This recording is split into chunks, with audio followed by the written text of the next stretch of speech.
ఇరాన్‌లో ఉన్న అనేక మంది సైనికాధికారులు, అట్లాగే వాళ్ళకి సంబంధించినటువంటి అణ్వస్త్రాలకు సంబంధించినటువంటి పనిచేసేటటువంటి సిబ్బంది, సైంటిస్టులు వరుసబెట్టి ప్రాణాలు కోల్పోవడం, వాళ్ళ ఇళ్ల లోపలికి డ్రోన్‌లు ఎళ్లి పేలిపోవడం, అక్కడే డ్రోన్‌ల ఫ్యాక్టరీ ఉండటం. ఈ మొత్తం వ్యవహారాలకి ఇజ్రాయెల్ భారీ ఏర్పాట్లు చేసుకుంది. అక్కడ మొసాద్ అణువణువున ఒడిసి పట్టింది.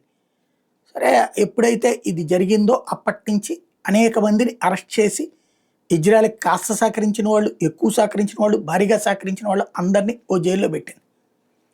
ఇజ్రాయెలు యుద్ధానికి విరమణ గురించి ట్రంప్ ప్రపోజల్స్ పెట్టిన తర్వాత ఇక యుద్ధ విరమణ తప్పదు, ఎందుకంటే ఒత్తిడి చేస్తాడు, అసలే తెక్కలోడు, కాదంటే గనక గోల్ చేస్తాడని చెప్పేసి సిద్ధపడిపోయింది.